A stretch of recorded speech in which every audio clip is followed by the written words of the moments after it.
Hello. What's up, everybody? Is this thing on? Is this thing working? What's up, y'all? First ever live stream. I don't know what I'm doing. I'm just here, right? I'm just here talking. This is why I started this, so that I could come in and chat with you guys about these fights. Talk about this thing that, together that we love to talk about. And like kind of a lackluster event yesterday. And I'll kind of go through some topics, and then you guys throw some stuff in the chat, and then we can kind of go back and forth together. The first thing I wanted to talk about, what up, Albino? First of all, thanks to anybody for even watching this. I know it's a little early. I actually have to go to work in like an hour and a half, which is why I chose this time, because I wanted to get something out today. In the future, I may do a before fight, a little pre-fight stuff, and chat with you guys, maybe talk about how I think the fights are going to go. We can talk about, speculation on if who wins, who would be next, card values, anything and everything UFC, just like we talk about here on the channel all the time. But first off, love the support. Thank you guys for even showing up right now. Be sure to throw some stuff in the chat. I can't wait to talk with everybody. And this is really me learning this new software, right? Like you can see all this stuff is not sized right. And this is really a hobby for me, is just learning new things video and editing wise. So I'll be trying to kind of get this dialed in as well. So please forgive me if things don't look super polished. Got a lot to learn, and a new domain to explore. So I'm excited about that.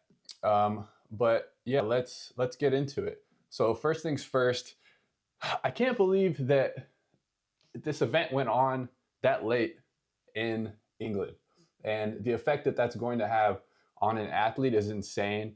Your body's circadian rhythm is so important to energy. It's so important to recovery. It's so important to hormonal balance. And for a professional sports league, professional sports are all about physical and mental, being sharp, being 100%, being at your best. And for the UFC to put this event on at 4 a.m. is absolutely ridiculous. It should have never happened.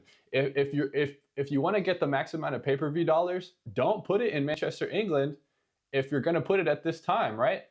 Like, I don't understand why this even happened. I understand you want to get Paddy and you want to get all the UK champions some love, but how are you going to backhandedly put it on at 4 a.m.? And I wanted to talk with y'all about this topic and show y'all this clip that I saw yesterday that Dana said in response to talking about the 4 a.m. And let's kind of look at this, and then we'll talk about it. See if I can play this here.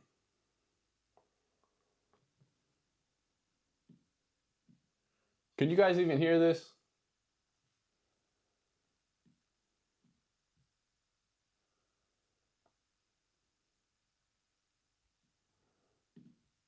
So the reporter asked, I don't even know if y'all can hear that. Again, this is all new stuff right here. But basically, the reporter asked Dana White about the bonuses that got upped, and it was, why are the fighters fighting this late? Isn't it ridiculous? And Dana's response was basically, it's 7 p.m. in Vegas. Who gives a fuck? And that is part of my language. That's ridiculous to respond like that. And yeah, I know. I can't believe Dana said that either. Like, I understand that it's a business, but the business is not making money. The business is the fight game, right? The business is the quality of fights. The business is how competitive the fights are. And because of that product, then you make money. And by having this event this late, you're tainting the product. And I was surprised we didn't see more people actually. I'm surprised we saw people kind of perform as well as they did throughout the night. And I thought everyone was going to look flat. I thought everyone was going to look off. And, it was kind of a unique situation. And I don't know if this has happened ever in any sport, because normally if you are going overseas, they like for American football, they do games in, I believe it's London. And yet they usually travel, a week before, but they have it at the normal time. So there's a couple of days for the people to acclimate to the new time zone. And but when you're in the time zone and then you put it at 4 a.m., there's really nothing you can do. So I just thought that was ridiculous. But next up, let's talk about the actual how the event went. And so this was interesting for me, man. These were kind of my picks here. And what did I do? I went 3-2, so I went decent, right? It wasn't. I don't think I've ever went 100%. It's just such an unpredictable sport, and you know, it's always gonna be one or two that you can't necessarily figure out. And I really didn't expect the main event to go the way that it did. But you know, that's how the sport is. Matchups are everything, and it's all dependent on what exactly is going to happen on the night of the fights. So first, let's talk about Mokaev and Manor Kape. And I was really surprised that this fight went the way that it did. And what I think was the most surprising to me was that it went standing for so long. And I was really expecting Mokaev to shoot much more. And I think Kape's toe injury was really a big factor in him not being able to get off how he wanted to get off. And it looked like his big toe got broke really bad. So after the fight, I don't know if y'all have already heard, but it seems like the UFC is not going to re-sign Muhammad Mokaev, which, you know, is kind of, it's a unique situation, right? Because he's undefeated and he is surging up the rankings. Like in my notes last night, he calls for a title shot, right? Which I don't think is the right move at all. He doesn't deserve a title shot, especially after that performance. But I do think he would deserve Moreno, Royval versus one of those guys, basically as a title eliminator. And then whoever wins that could get a title shot. So that's how close he is to actually being, you know, in title contention. And Dana White comes out and says he's not going to re-sign him to the UFC. So that is, I don't know if I've ever seen a situation like that. And it's a pretty interesting scenario where we see a guy that, you know, has all the skills, he's not lost, but if the fans don't love you, and if you're causing a lot of problems, like I think he was with in the build-up to this fight with Manor Kape, and a lot of drama, you know, it is a business at the end of the day. And as always, the UFC is going to have the say on whether they want to keep you on the roster or whether they don't. So we may never see Muhammad Mokaev again. I think it also could be a contract issue with PFL. Is he asking for a lot of money? I mean, he is basically in a, you know, title eliminator at this point. So he's very close to a title fight. He could be asking for way too much money, and PFL, you know, is going to give it to him. The UFC may not want to give it to him. And, you know, that's kind of just where we are right now. But here's a little bit of some more funny stuff from that fight. So this is, you know, before they're scuffling, right? They just can't, they absolutely cannot wait to just smash each other's face in, right? I was like, oh, we're going to see a brawl today, right? These boys are ready to go. These boys are ready to go. You got to have 16 people in the octagon holding them back. You got big Beltran, I think it was, absolutely heated, holding everybody back. And then they get in there, and then for the first 4 minutes, they just dance around each other and don't do anything. So I thought that was very, you know, kind of like classic, the meme of the dogs barking by the fence I saw getting shared a lot, and I think that's perfect for that. But kind of a real lackluster performance there between Mokaev and Manor Kape. And, you know, maybe it's the toe injury, but Kape just didn't necessarily have it. And Mokaev did actually look decent on the feet, which I thought was, and again, it could be because he had basically had his opponent had one foot, right? Had one leg that was working correctly, which that is probably pretty important. But yeah, not necessarily the greatest way to open the prelims and be on the prelims. Again, I know that was kind of a point of drama as well. These guys, even on the prelims, when you're talking about a potential title fight after this for these two guys. But again, the UFC, maybe they knew what they were doing, man, because that wasn't necessarily the most fun fight. What did y'all think about that? We'll open it up to the chat and kind of let's see what we got over there.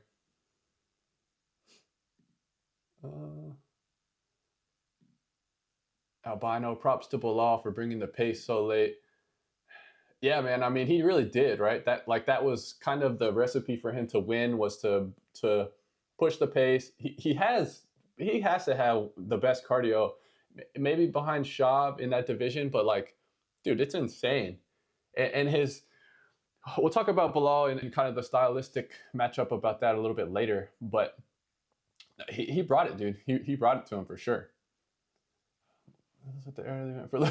Yeah, it definitely did.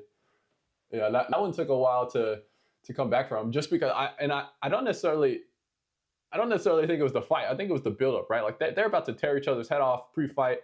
Mokaev's trying to jump over the cage to get to him, and so everyone's like, oh, you know, the expectations were so high, and then for them to just go out there and, you know, Carla Esparza, Thug Rose for the first 4 minutes was really odd, and I love that the announcers were getting after him too, because they totally deserved it after all that buildup, you know. Let's see. Whoa, what up, Damien? What up, dude? I'm just struggling right now. I'm trying to figure out all this live streaming stuff. You know how it is.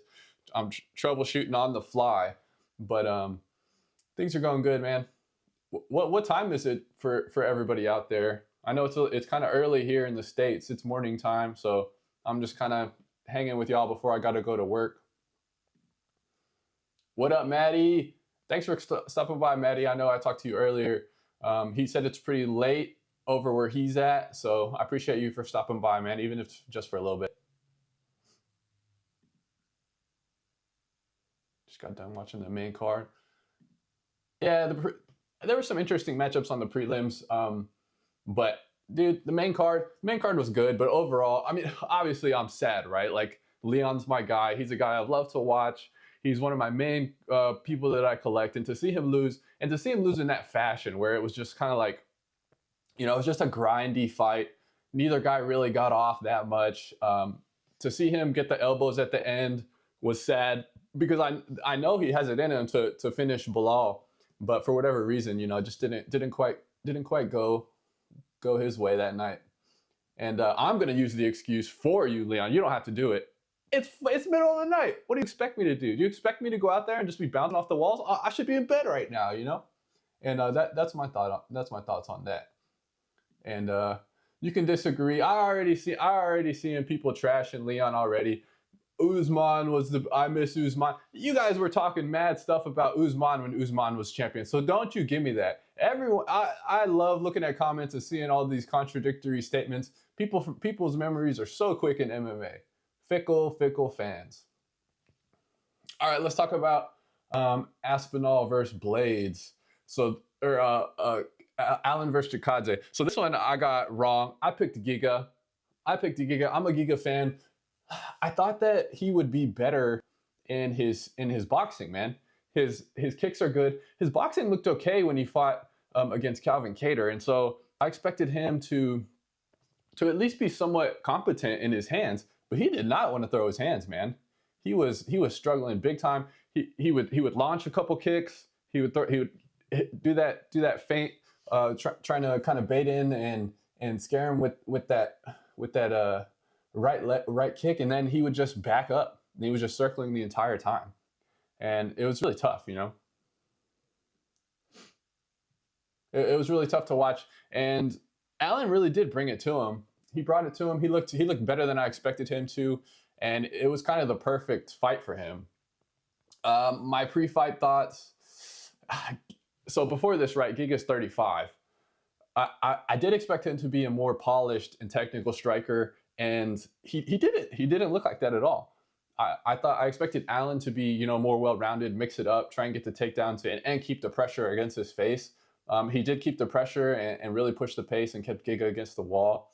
But, you know, I don't think Giga really has anything left. He's 35. He's a talented guy, but man, there's no way he's going to be able to make a push for this division. What's next? I think the Yair would be good for Arnold Allen. Maybe the winner of Lopez Ortega for the next fight. You know, that would be kind of cool. I would assume Lopez versus Ortega is going to be, whoever wins that might be next for the winner of Max versus Ilya. But I could see Allen and Yair being a really fun, intriguing matchup. And Yair is really what Giga is at the best level, right? Like, he lets it go. He can do everything. He's fast. So I think that'd be an interesting matchup. And I would assume Arnold Allen would be trying to get takedowns on that as well. But that was kind of my thoughts on Allen versus Chikadze. Let's go ahead and look at the chat again. See what you guys are doing out there. Can you hear thoughts on his overall? Reminded me of Usman's first fight. Yeah, if you're referring to the Leon fight, I completely agree. He had that round where he got back control, basically exactly like round one against Usman. He just looked a little off, man. it reminded me of that. It also reminded me of Stylebender versus Strickland. Not necessarily the how the fight played out, but just like the pace. He just looked slow. He didn't quite look like he really wanted it, or like he was really locked in. And you know, it's everything. That's everything when you're talking about these guys that are at the highest level, that are getting it done, and you know, that are competing with the best in the world. Let's see what else we got. We got Molly McCann versus Bruna Brazil. So why were they showing Molly McCann so much in the Embedded? Did you guys watch UMC Embedded? I don't understand. She was in like every single episode multiple times. Does she have a huge fan base? Am I missing something? I know she's like paired up with Paddy, and maybe that's why. But I don't understand why she was getting so much love on the Embedded. Show me anybody else. We had Mokaev and Manor like trying to fight each other at every second of the buildup, and they didn't want to show that at all. And don't give me that the UFC doesn't like drama outside the cage, because they used the Connor Dolly incident on the bus a million times before that fight. And I think we actually had some good drama there, you know, surrounding Manor and Muhammad Mokaev, and they kept showing freaking Molly McCann the whole time. So I don't really understand that. But the Fighting Nerds do it again with Brazil, and she looked solid there. Whatever they're doing is working really well. They've got multiple promising fighters. I kind of want to do like a deep dive on them in a video on that, and kind of learn a little bit more about that camp, because they've got, you know, I was checking the roster. They've got 4 or 5 people that are really surging, and you know, the coaches over there, the training partners over there, they're really dialed in at the moment. And props to them for continuing to get it done. No one even speak of my man name, Stipe. Yeah, I mean, you know how it is. It's all about what's happening right now. You know, what's going on right now. And is he no chance? It's always a chance, but he's older. He's got more mileage. You know, Tom Aspinall is younger, faster, maybe more well-rounded at this point, just because of wrestling is so athletic based, you know, Maddie. So I don't think that Stipe is necessarily out of it, but it's going to be tough. It's going to be tough for him. And I don't know if he even wants that fight against Aspinall if he beats Jones. I think whoever wins that fight with Stipe and Bones Jones, they're going to retire. Honestly, I think that's kind of the right move for them. Like, you're 40s. You don't have anything else to prove. You're going to come after, you know, one of the most electric heavyweight champions we've seen ever. And you're going to put it out there with him now when you're already on the downhill of your career. That really has no benefit for you. If anything, it's going to just, the negative way outweighs the pro in my opinion. UFC pushing who they think can be big regardless of overall skills. Yeah, I mean, it's a business, right? And that's always going to be the main thing, is they're going to just go with who they think they can make the most money off of. And that's really the bottom line, right? I mean, again, we saw it with the time change, with them freaking fighting on the moon at 4 a.m. and making the professional fighters fight at 4 a.m. And anytime they would pan to the crowd, right? They do a crowd shot, which they always do. Love to see it. What's going on in the arena, right? Show the audience. Love it. They pan to the crowd. What's happening in the arena? And everybody's just sitting down snoozing. So I can't imagine the difference between an event there at normal time and an event there when it's 4 a.m., right? Who would think that everyone would be tired? Hilarious. Good move, UFC. Good move. All right. We'll move on. And next we had Paddy Pimblett versus ex Bobby, not Bobby no more, versus King Green. And this one was, the odds were actually really close, right? It was -115, -105. Again, I was surprised that the odds were this close on this. I mean, he's way younger. Paddy's way younger, right? Bobby Green's gotten rocked in every single fight he's been in, basically, for the last 3 or 4 years. And I understand Paddy's not the most technical striker. We've seen him get hit by a lot of different people. He's got a chin, right? So coming in, I was like, I think he can really take the best that Bobby has to dish out. Bobby couldn't finish, you know, 40-year-old Jim Miller. I don't think he's going to finish a guy that's as young as Paddy Pimblett.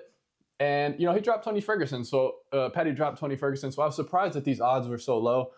and so close. And especially when you think of Paddy's way more well-rounded than King Green, and to see that these were almost a pick'em was crazy. And you know, it did go more dominant than I expected. I did not expect that we would see Paddy just absolutely just dominate here and like come out, crack him multiple times. He looked really good, and then you know, finish him with the triangle and put him to sleep, man. Hey, it's 4 a.m., it's 5 a.m., Bobby. I completely agree. That would be me too. I'd go in there and just immediately either get slept by an overhand or get put unconscious because I'm tired, man. I gotta get my 8 hours. So I completely understand, Bobby. And sleep is very important. So to go to sleep, dude, no shame in it. It's too late. It's too late to be awake. Too late to be awake. And so I actually got that pick right, which I was happy because I was sad that I was like, why did I pick Giga, man? He's 35. He's fighting against Arnold Allen. Why would I pick that guy? So that was a good fight and a fun fight, and it brought a lot of electricity to the arena. And we needed it, you know. We needed it at this point in the night. Allen versus Chikadze was fun, but it didn't necessarily have a ton of, you know, superstar moments or super exciting moments. All right, let's get back to the chat real quick. Let's see what we got.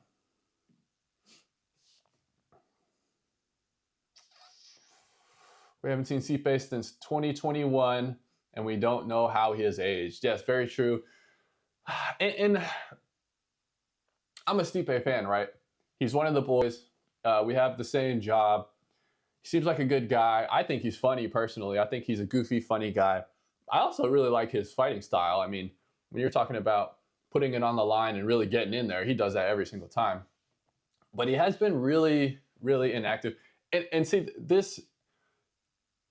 Damian, I know you're not throwing shade at him, but the way you wrote this, right, this is the narrative that's going to be pushed. But if we think about what's happened here since 2021, he's been trying to fight this entire time, basically with Francis. I believe Francis was still in the UFC at this point since 2021, and with Jones. So I don't necessarily think that he's ducking anyone or that he doesn't want to fight. I just think this is kind of how the situation pans out sometimes with these matchups is, you know, people want to fight, injury, pull out, and then before you know it, it's already been 2 or 3 years.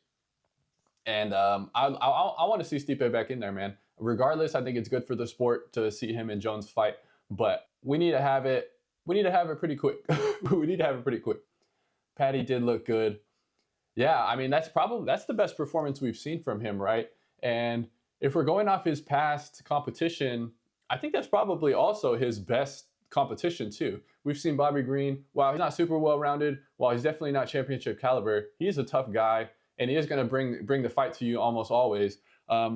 He just couldn't quite get it done and couldn't really get anything off. And maybe that's 4 a.m., right? Maybe it's, again, maybe it's because they're fighting in the middle of the night. Bring a pillow into the octagon. They should have boycotted the UFC for making them fight that late, and they should have just went to sleep in the middle of the cage. What's up, J Money? Thanks for coming, man. Let's see, we got 4 people out there. 4 people. What's up, everyone? This is a good time. We're just talking about the fights and hanging out. Go ahead and hit that like button if you're watching and paying attention. I don't know. What's a good like goal here? What's a good like goal? Like 10? Let's double digits, right? We'll try and get double digits. King Green closed as a favorite here in Sweden. That is insane, Damien. That is insane. Again, all the reasons we talked about in our Card Talk episode, UFC Card Collab number 11. Like I can't believe that people were so high on King Green.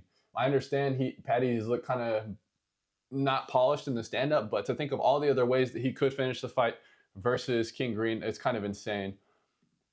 Paddy's striking looked much cleaner. Yeah, he looked. So he still looked chin in the air, right? And he still kind of, but I think mentally he looked a lot more sharper. He wasn't fighting as emotionally. He wasn't blitzing as bad, and he looked more composed. I guess composure is how I would characterize that performance, because he was very measured. He wasn't angry. He was very calculated and composed, which I think has kind of been his problem, right? Like he gets into that snap mode where he's in a firefight and he just continues to throw barrages, where that's super dangerous when you're at the highest level and you want to mitigate risk. You want to get yours off and then get back and be safe with your strikes. And I think he was really measured in that performance. And again, we see Paddy, who's now in the top 15, and again, man, he went from here, right? He was way too high. Everyone was on him, especially card value, way too high. He's the next Conor McGregor, right? We saw him get a couple performances. It's like, I don't know if this is really, if this guy's upper echelon great category, but then he dropped to here, right? Where it's like, this guy sucks. He's not even a ranked lightweight.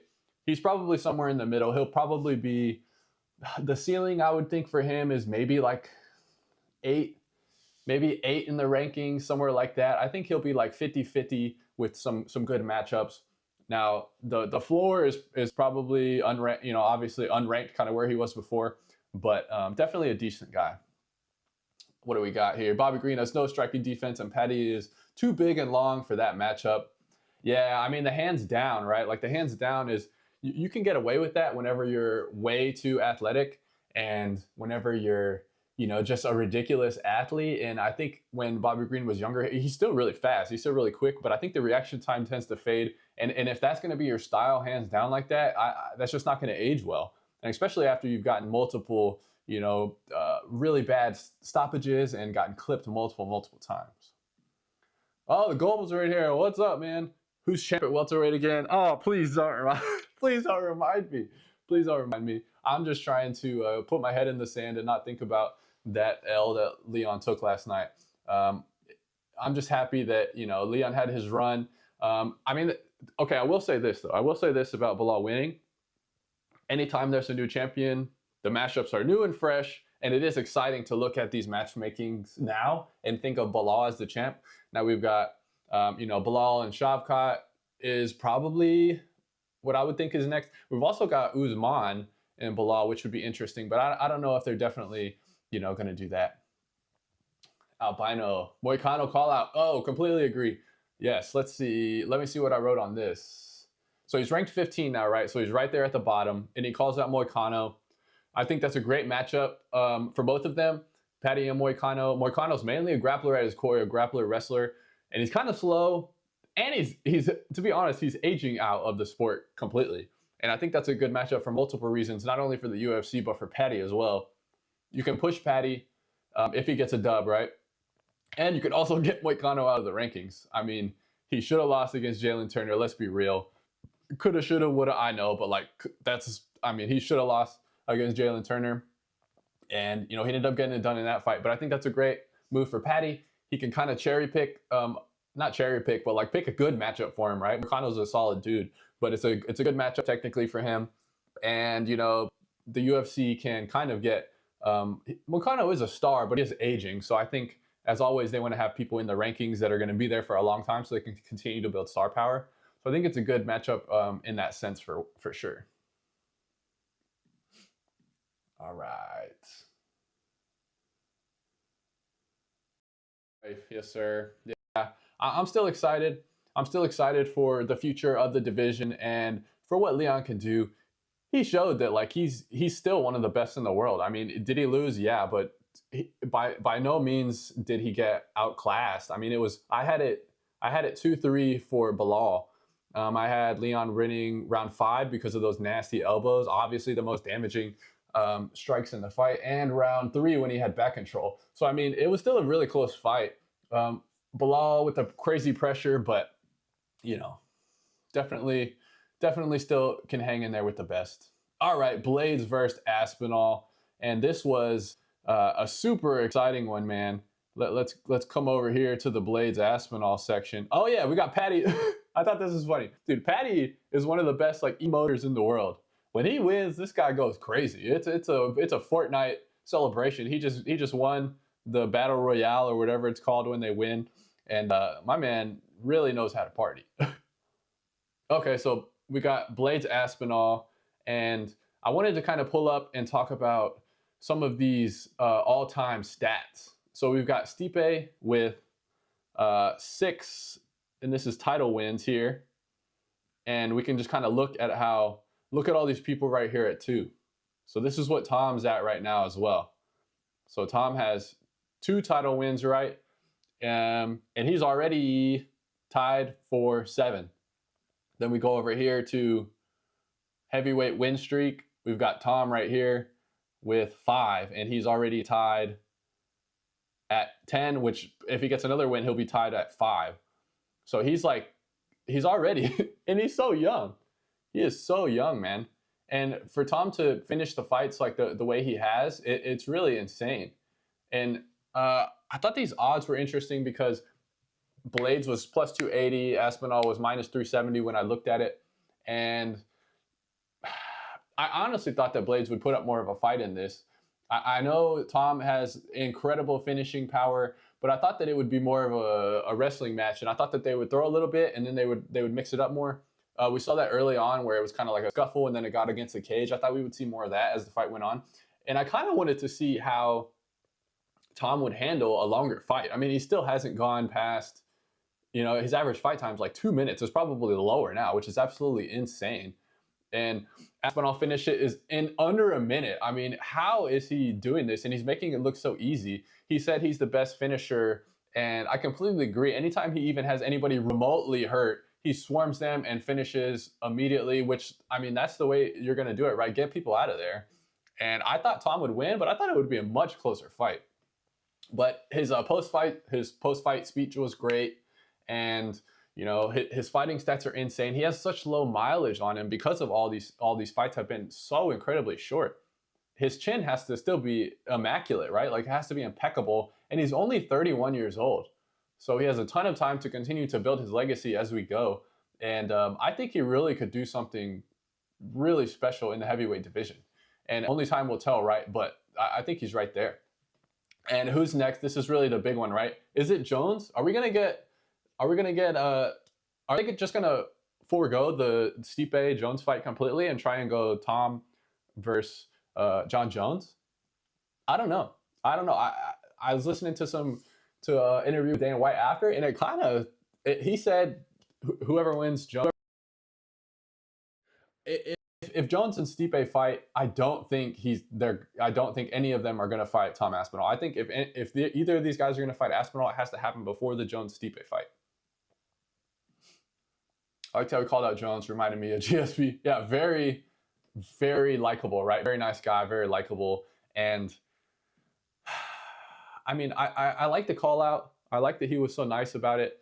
And it's really all up to Jon Jones. It's like he just has so much power right now, and I would like to see it, man. I want to see Aspinall versus one of these guys, and I understand it doesn't really make much sense if you're one of these older guys to go against Tom. I mean, he's an absolute killer. He's finishing guys in under a minute. He looks like he's unbeatable. He looks like he can't be beat. He's well-rounded. He can do it from anywhere. But the question is, like, if Tom adds one of these names to his resume, he's going to jump so many spots in everyone's GOAT rankings and the best heavyweight of all time if he can beat one of these guys. History tends to forget age when you talk about wins, and I think in the grand scheme of things, people will probably gloss over the fact that both of these guys are definitely over the prime at this point, but I hope it happens eventually. I would bet my 4-person tent that Jones doesn't fight Aspinall. Yeah, man, I completely agree. If it hasn't happened yet, it's probably not going to happen at all. And we also have Alex Pereira in the mix, right? So there's really more players than just these 3 guys, and I think that could be a super fun fight. I love what Poton's doing, and I think it would be awesome to see Pereira go up and get a shot at somebody. Now, who that is? You obviously have the weird thing where 2 people have the belt, and it's like, what does that even mean? Obviously, to me, Tom is the undisputed heavyweight champ. If you can do that twice, and Jones is over here still just out, which I understand he got injured, but they've stripped every single other person, and they haven't stripped Jones for this exact same situation. So it is very intriguing. I know Dana loves Jon Jones. Dana has never said a single thing bad about Jon Jones. It seems like he's always talking him up, which is good. I get it. I mean, he's my GOAT, right? So I understand why he's like that, but he's definitely a little bit of favoritism there. Edwards versus JDM would be sweet. Man, I completely agree. When I was thinking about stylistic matchups for Belal, I really liked the JDM. I really liked the JDM match. And I I mean, obviously he's not like, wrestling is not his #1 thing, but we saw him against Basil Hafez really work on the wrestling and really get taken down a lot. And we saw his cardio. I mean, he has great cardio. Now, he did have that nasty staph infection when he broke his arm. He had a surgery right after Gilbert Burns. Really nasty staph infection, had a huge, massive hole in his arm. And who knows, you know, those antibiotics do havoc on your system, they wreak havoc. And is he going to be the same after that? I don't know.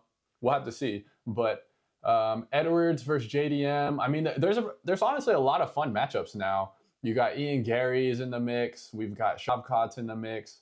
You know, you still got Burns kind of lower down on the tier list, but like a lot of fun matchups, a lot of intriguing guys, a lot of fun fights that should happen. Belal's the champ. Belal's the champ. I do like Belal, but you know, being such a Leon fan, that was kind of sad to see.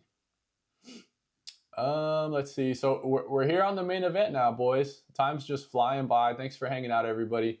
I appreciate y'all showing some love. I know it's early, so thanks to anybody who is showing up. It's about, what time is it now here where I'm at? It's 9:30 where I'm at, so most people are probably still asleep because of the fights. I mean, that was late. But let's talk about Leon versus Belal. So the betting odds here were about what I thought they were. Let me take a look here back at the cheat sheet. And I got this one wrong, right? Of course I'm going with Leon. The betting odds were 260, minus 260 Leon, plus 220 for Belal. So pretty close. I bet some people made some good money on Belal. And right on you if you picked him. I definitely did not think Belal would look the way he did. Does he have hands like Canelo, man? I mean, I don't think he has hands like, okay, let's get into why I think Belal looked the way he did, right? When you're fighting, cardio is king. I'm sure everybody's heard that, and that's completely true. When you're tired, I don't care how good you are, you can't get off. You can't do your game. Your energy bar is just completely low. If y'all have ever played any fighting game that has stamina involved, like that's real life, right? You can have the crispest strikes. You can be way more. You can be faster than the other person. You can be more technically sound. You can have more power. If you don't have energy to fight, it's over. And right now, Belal has more energy than anyone in the welterweight rankings that we've seen. He out-energies his opponents. And it's not that he's a better striker. He's not. If you have Leon and Belal and they're fresh in the gym and it's a striking contest, I mean, I just cannot see Belal beating Leon when they're both at 100%. But what happens is, as the fight goes, Belal is still at 90% and everyone else is at 40%. And everyone else is 1 or 2 punches and Belal is in your face and he's throwing combinations still. And like, dude, that's going to be tough for everyone to deal with him being just having so much energy in the striking department, as well as the dude absolutely pile drive Leon, man. And I thought he broke his neck. Let me switch over to that one. That was wild. Look at this, man. Look at this. Boom, dude. Talk about cervical spinal damage, man. Like that, it almost looked like he went out for a second. Did anybody else see that when he got pile drove? I was like, oh no, because he kind of like went limp for a second, and that really that would have been a crazy finish right there. But it was a good main event, man. It was a good main event. Not what I wanted to see. I was sad, but it was competitive at least. Albina, let's see. First auto I could find for Belal was 22 Prism. Okay, we got some people hunting Belal now for cards, huh?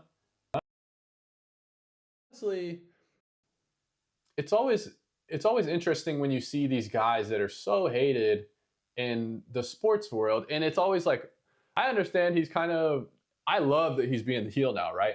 I love that he's talking to the crowd, talking about, oh, you know, you guys are crying now, everybody out there. I see the tears in your eyes. Like, that's kind of how he should be. He should embrace it. For whatever reason, people don't like him. I guarantee you, if he goes on a run and he wins 2 or 3, people will love him, just like they have Usman, and just like they were talking about Leon before this. The tides always turn. People are fickle. Once they get to know someone a little more, they realize they're human, and every human has redeemable qualities. And I bet you people are going to embrace Belal if he continues to win.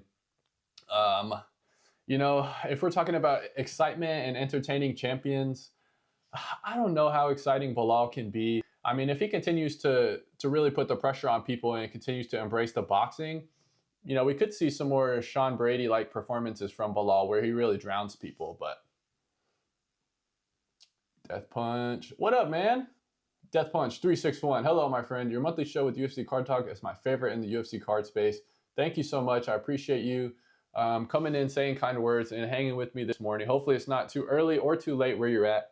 I do want to do this at a more reasonable time for Americans at least next time, but I got to go to work today and I got to leave in like 30 minutes. So I had to get this in before I go into the firehouse.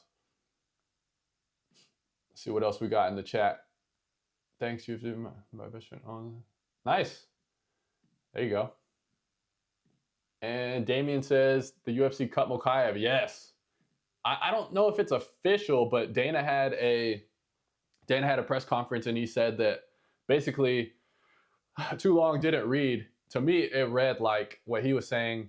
Mokaev is good, but he is way too many problems behind the scenes. I think all the skirmishes with Kape and, you know, the sucker punch and him trying to brawl and him pulling his pants down. And we didn't even talk about that. He literally pulled his pants halfway off in the middle of the fight. And the camera angle, when I was watching it live, you couldn't see that. So I was like, what just happened, right? Like you saw the ref stop him and I was like, what happened? And then they show the other angle. Mokaev just like pulls his pants down, which I don't know if I've ever seen that. That was pretty hilarious. But yeah, looks like Mokaev might be going to PFL. And it's wild to see a undefeated guy that's rising up the ranks, you know, basically in title contention at this point, especially in that division where Pantoja's already beat a bunch of dudes.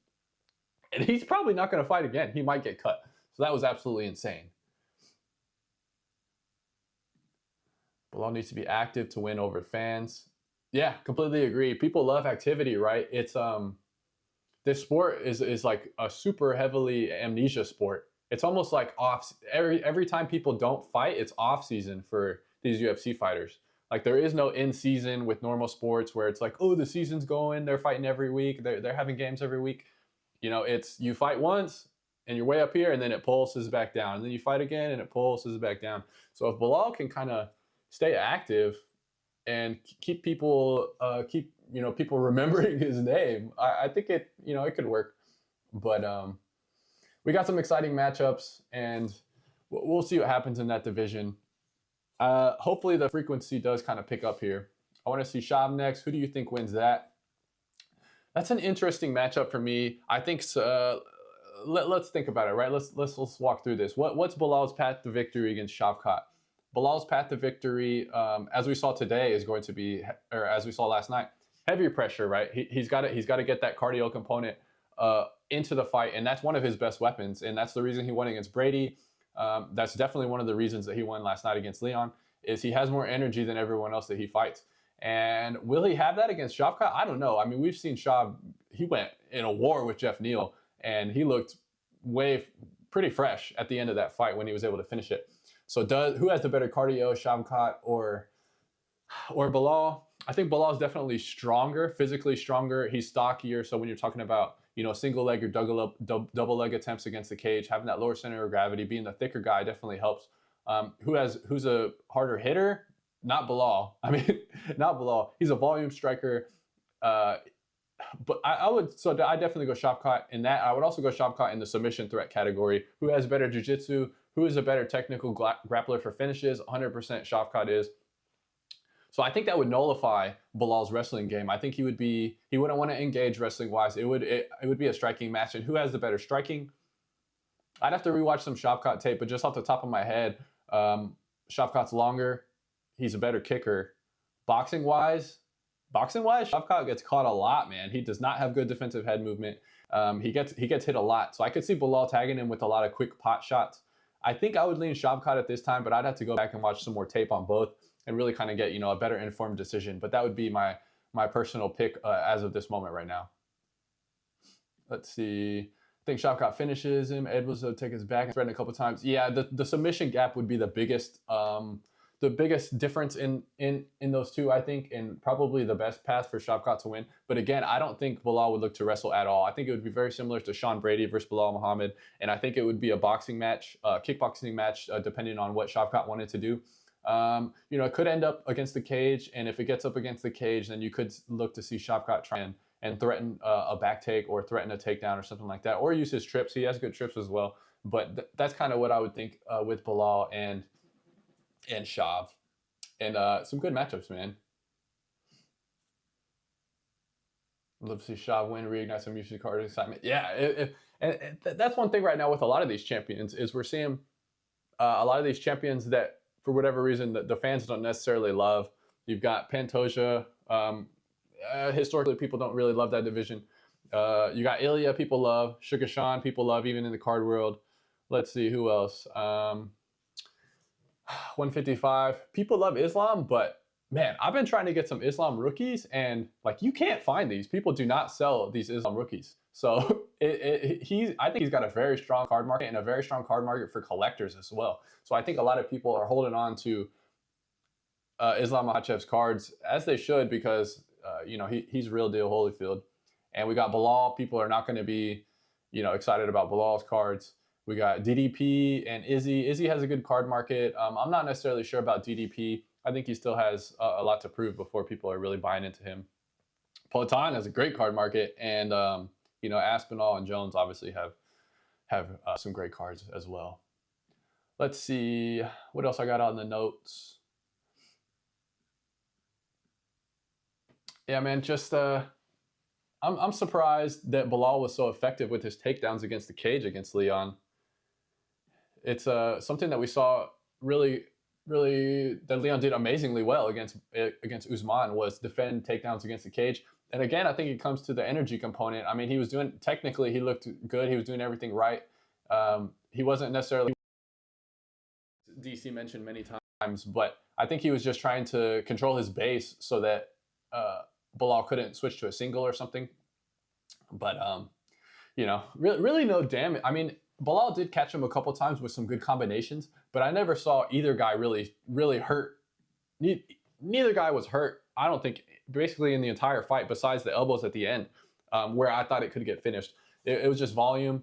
You know, it was what we thought we would see from Belal, which was a ton of volume, and you know, just using that energy meter, dude. I think Leon was sleepy from the 4 a.m. Belal was fresh. Belal had way more energy. Leon looked tentative. He looked hesitant. He looked tired. And, you know, he did have times where he would turn up the pace and he would go. And that's kind of been one of the things I've noticed with Leon, is I'm always like, why aren't you going more? Because when he does go, he usually has good success. And, you know, who knows? It could be hesitancy from getting takedowns. Belal's shots, his entrances into shots were super fast. I mean, he was able to get hands clasped up against the cage. Like, it was crazy to see. It honestly reminded me a little bit of Khabib's shots, where he would just dive in and get on you and give you no time to react. And a couple times Leon was able to get, you know, was able to swim inside and get underneath the arm and turn and switch position against the cage. But, you know, a couple times Belal actually took him for a ride, man. And those were some good takedowns. The last 30 seconds, man, I just wish he would. I mean, he went for it there. He went for it, and, you know, he had success. And I think that was just the main issue, is he was kind of hesitant there. Let's see. Who would you like to see Edwards fight next to come back? That's a good question, man. Let's hop over to the rankings and see here. What do we got?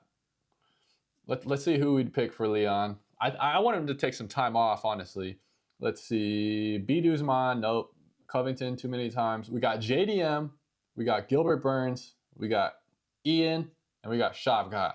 Well, like we talked before, I think Shavkat Belal is really the fight to make now. You know, you have Usman in there as well, but we already saw Usman lose 2 title fights, and he lost to Khamzat Chimaev. I honestly can't make a good argument for Usman to be in there right now in a title fight. You can make a hell of an argument to see Shavkat in there right now in a title fight. So we got Belal versus Shav is personally what I would pick. And we have, I don't necessarily want to see Usman. I don't want to see Usman Edwards again for the 4th time. So I'm going to go, the next up is JDM versus Leon Edwards. And I think that's a hell of a fight. And that'd be really fun. You'd have, you know, JDM is one of the best boxers in the UFC. You got Leon Edwards, one of the most technical strikers in the UFC. JDM also really puts pressure on, so that would be fun. I can't really see Leon fighting anybody lower than 5 in the rankings. I mean, to me, that would be crazy to have, you know, to fight Burns at 6 when you just fought in 4 title fights. So I think that's kind of as low as I could go with the JDM fight. I think Leon would relish that just because it would be a technical stand-up fight and it would be fun. And I think, you know, he's obviously a striker, and if he could train for somebody that wanted to actually strike against him, that might be a good change from all the wrestlers that he's seen in the past few months. All right, let's get to the chat. What do we got? Burns could be interesting. Yeah, Burns could be interesting, but again, man, we're talking about, I mean, number 6 in the, like, that's a far drop, number 6 in the rankings. Now, I understand a lot of these people he's already fought and beat, but that's kind of a lose-lose situation for Edwards. If he wins, what happens? Like, oh, you beat Gilbert Burns, who's aging out and is 6th in the rankings. Like, I don't necessarily see. Usually, when I'm looking at matchups, I'd like to see a positive for each person. And there, it's like there's really no positive for Leon Edwards. And don't give me Dana White's going to be like, hey, you get this fight, the next fight's a title fight, right? I'm sure he says that to everybody, and who knows if that ever happens. Does Usman have a comeback fight? Yeah, I have not seen him. I haven't seen him announce anything or seen him talk about it personally. I want to see him in there, man. He needs to get moving. Usman's still got some tread left on the tires, but if he just sits on the side for too long, what is he, 36, 30, you know, he's got to be close to 36, 37 at this point, and he's got to go. He probably only has realistically, what, three more fights, 2 more fights on his, you know, in a fashion where he in his body can actually put together some really good performances and put together maybe potentially some wins to put him back up in that title shot area. He only needs 1 though. To be fair, Usman needs 1 win, and he should be getting a title shot. He's that good. Let's see. Who do we put for Burns, or who do we put for Usman? Who do we want to see him fight? Let's take a look here. I mean, he could fight Belal, but again, I don't think you can't get a title shot off of 3 losses, right? Like, that would be crazy. We already said we want Shavkat versus Belal for the title next. Usman Colby, no way, I don't want to see that.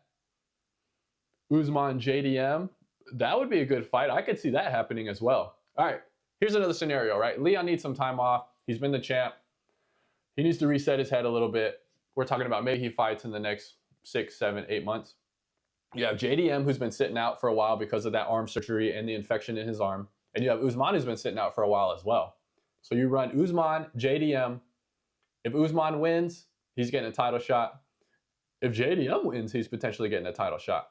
That's very, I think that could work. That would be a fun matchup. I think it'd be a tough matchup for both guys, actually. I could see it going either way on that. I could definitely see that going either way. Let's see what else we got, boys. Thanks for hanging out, everybody. I probably got 10 more minutes, and then I'm gonna get ready to go to work. I heard rumors of Shaw. Didn't know how legit. Almost been a year. Talk about another guy that has not had a fight, and it's really, I think it's of no fault of his own. You know, Shavkat's been sitting on the shelf for a long time, and he's called out everybody. Everybody's called out him. I would think he's definitely down to go, but you know, it's one of those things where like the timing has to match up for both people, and then you have injuries. Him and JDM were supposed to fight. Injury happened, pull out. So he's been on the shelf for a long time. Well, I mean, we could see it. I could see it, Usman, Shavkat, but I kind of think that's a waste for Shavkat's star power and his talent, especially when you have Belal now at the head of the throne, right? And if we're thinking about it from the UFC's perspective, and we want to see, you know, we want to make money, we want to see compelling fights, we want to see entertaining storylines, we want people to get behind champions and get behind, you know, up and comers and really snowball into fan favorites. We have Shavkat, who's developed, you know, a pretty good snowball, and if we put him against Usman, who is on the end down trajectory of his career, he He's lost the last 3 fights. Do we really want a chance taking that snowball away and then pushing Usman, who's basically, you know, maybe 2 fights from retirement? I don't know. Stylistically, it's a great matchup. I think it would be fun. But if we're talking about, you know, business end, star power, what sells, what puts people in seats, I don't know if Shavkat and Usman really makes a ton of sense in that sense when you're thinking of it from a business and from Shavkat's side. Starting your workout. Yes, sir. Yes, sir. I'm flexing. You can't see, but I'm flexing. Nice. Nice, albino. That's important, man. Got to stay healthy. Got to stay fit. Thanks for coming by. Thanks for hanging with me. My first ever live. I appreciate everybody watching. We got to 10 likes, so I appreciate that. If you haven't liked, like it. Let's see how many likes we can get, right? We're at double digits. I'm happy with that. We've had, you know, 6 to 9 people in here, which is pretty sick, especially for this early. And I hope you guys join for future lives. I want to do these either before the fights or after the fights, either talk about, you know, the event that's going to happen or recap the event like we're doing today, talk about some fun storylines, talk about some matchups that we want to see, and just kind of hang with everybody and, you know, get another video out there. We're getting closer to my watch time and my sub goal, so I appreciate everybody who is watching and who's subbing. We have 2024 Tops UFC Knockout coming quick, and I can't wait to, you know, get my hands on that and get some more information about it so we can kind of dig into that product. We are first and foremost kind of a UFC card channel here, and really we talk about anything UFC related, but you know, that's one of the main things that I like to cover and like to talk about. So I always appreciate anybody who is here for that. And thanks, Damien, for coming by. I appreciate the back and forth with you guys. It was a good time.